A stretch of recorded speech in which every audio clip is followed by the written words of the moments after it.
Federal fire investigators are coming to town to search for the cause of the largest fire that Denver's seen in years. That apartment complex under construction, property the size of a city block, that burned Friday night at Leetsdale and Forest.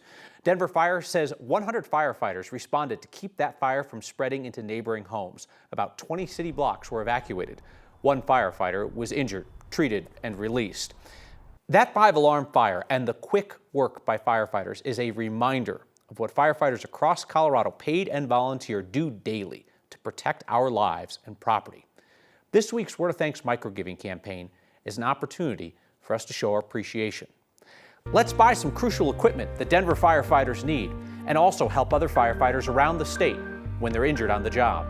Our donations this week will be split evenly between two nonprofits that serve Colorado's firefighters. The Denver Fire Department Foundation will use their proceeds to buy new thermal imaging cameras. DFD's using older ones that are not as effective for search and rescue operations. In fact, they used them in last week's 5-alarm fire. Newer thermal imaging cameras that currently are not in the city's budget have far better resolution in low visibility environments. The other half of our donations will go to the Colorado Professional Firefighters Foundation.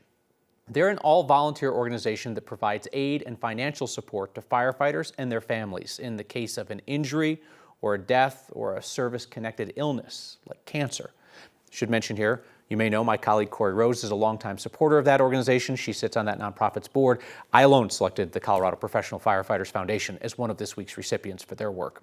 All the donations that we raise are going to be split 50-50 without overhead costs, thanks to the generous support of the Denver Foundation.